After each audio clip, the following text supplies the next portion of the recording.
میرے آقا علیہ الصلوۃ والسلام نے یہ اہل بیت اطہار کی ایک مثال بیان کی، سفینہ نوح سے، کشتی نوح سے۔ اس طرح کسی شاعر نے کہا کہ ہے اہل بیت محمد مثال کشتی نوح، ہے اہل بیت محمد مثال کشتی نوح، وہ غرق ہوگا جو دور اس سفینے سے ہوا، وہ غرق ہوگا جو دور اس سفینے سے ہوا۔ اللہ ایسے لوگوں کو تباہ و برباد کر دیتا ہے جو اہل بیت اطہار کے ساتھ بغض رکھتے ہیں۔ میرے آقا علیہ الصلوۃ والسلام نے فرمایا مثل اہل بیتی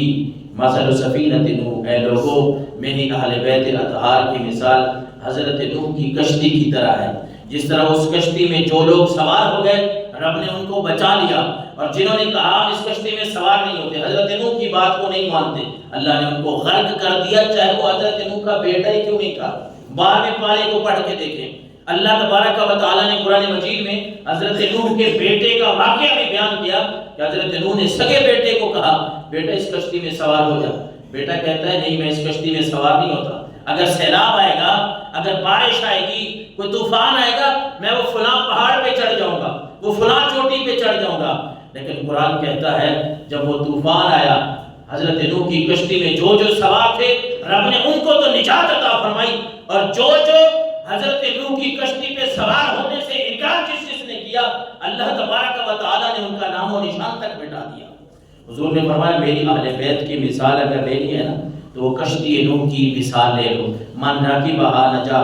جو بھی اس کشتی پہ سوار ہو گیا اس نے نجات پائی، ومن تخلف عنہا غارقا، جو بندہ بھی اس وقت اس سفینہ نوح پہ کشتی نوح پہ سوار نہیں ہوا اللہ نے اس کو تباہ و برباد کر دیا۔ حضور نے فرمایا میری اہل بیت کی مثال بھی اسی طرح ہے، اس بیڑے پہ، اس اہل بیت کے اطہار کی محبت کا جو بیڑا ہے، جن مودت کا جو بیڑا ہے، اس پہ اگر چڑھ جاؤ گے تو رب تمہیں دنیا میں بھی کامیاب فرمائے گا، آخرت میں بھی کامیاب فرمائے گا، اور جس نے ان سے روح گردانی کی وہ دنیا میں بھی ذلیل ہوگا اور آخرت میں بھی ذلیل ہوگا۔ اور ہم تو الحمدللہ وہ لوگ ہیں جو اہل بیت اطہار کا ادب بھی کرنے والے ہیں، صحابہ کرام کا ادب بھی کرنے والے ہیں۔ اس طرح حضرت نے لکھا کہ اہل سنت کا ہے بیڑا پار، اصحاب حضور نجم ہے اور ناؤ ہے عطرت رسول اللہ کی،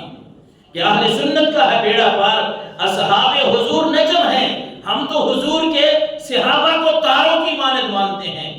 اور ناؤ ہے عطرت رسول اللہ کی، ہم رسول اللہ کی اولاد کو سفینہ نوح کی طرح مانتے ہیں۔ ہم اس بات کا یقین اور عقیدہ رکھتے ہیں کہ جو لوگ اللہ کے نبی کی اہل بیت اطہار کے ساتھ محبت کرتے ہیں، امام علی مقام امام حسین کے ساتھ جو محبت کرتے ہیں، یقیناً وہی لوگ عزت کے قابل ہیں اس دنیا میں بھی اور آخرت میں بھی۔ اور امام علی مقام امام حسین علیہ السلام نے یزید کے خلاف جو علم، جو جھنڈا بلند کیا نا، اس کا کوئی اور مقصد نہیں تھا۔ آج میں وہی کہہ رہا ہوں کہ آپ کو لوگ برگلاتے ہیں کچھ تاریخ کی باتیں سنا کے۔ دیکھیں ایک طرف قرآن ہے، ایک طرف حدیثیں ہیں، ایک طرف اللہ کے نبی صلی اللہ علیہ وسلم نے اہل بیت اطہار کی اتنی تعریفیں فرمائی ہیں، اور ایک طرف تاریخ وہ انسانوں کی لکھی ہوئی۔ ہمیں تاریخ نہیں چاہیے، ہمیں یا تو قرآن چاہیے یا محمد مصطفیٰ کا فرمان چاہیے۔ ہمارے پاس قرآن ہے، ہمارے پاس حدیث ہے۔ اگر کوئی آپ کو کتاب کا حوالہ دیتا ہے، کوئی آپ کو بتاتا ہے کہ یہ تاریخ کی کتاب ہے، اس میں یہ لکھا ہوا ہے کہ امام علی مقام امام حسین بھی حق پہ تھے، یزید بھی حق پہ تھا، آپ اس کو کہہ سکتے ہیں کہ میں اہل بیت اطہار سے محبت کرنے والا ہوں، میں حضور کی اہل بیت کی محبت کا دم بھرنے والا ہوں، میں یہ عقیدہ اور ایمان رکھتا ہوں کہ جہاں حسین مقابلے کے لیے نکلے ہیں، حسین کے مقابلے میں ہم کسی کو بھی حق پہ نہیں سمجھتے، حق پہ صرف حسین ہی تھا۔ اور یہ میرے آقا علیہ الصلوۃ والسلام کے اس نوازے نے پیغام دیا ہے دنیا کو کہ کبھی بھی جہاں دین اسلام کے خلاف بغاوت ہو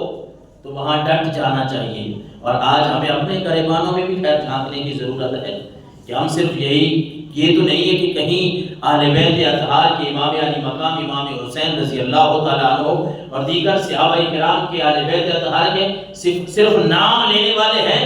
یہ جس طرح وہ عمل کر کے دکھا کے گئے ہیں، کوئی ہم بھی کوشش کرتے ہیں کہ ہم بھی وہ کام کریں۔ وہ تو یہ سمجھا کے گئے ہیں کہ جتنے بھی یہ گتھی سلجھا کے گئے ہیں، جتنے بھی معاملات خراب ہوں، جتنے بھی حالات تمہارے سخت ہوں، رب کے سامنے جھکنا نہیں چھوڑنا،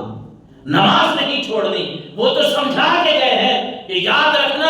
جب کبھی بھی ووٹ کا مسئلہ آئے تو کسی ایسے آدمی کو کہ حق پہ ہاتھ نہ دینا، کسی ایسے آدمی کو اپنا ووٹ نہ دینا جو اللہ اور اس کے رسول کی مخالفت کرتا ہو۔ وہ تو تمہیں سمجھا کے گئے ہیں، ہمیں بتا کے گئے ہیں کہ لوگوں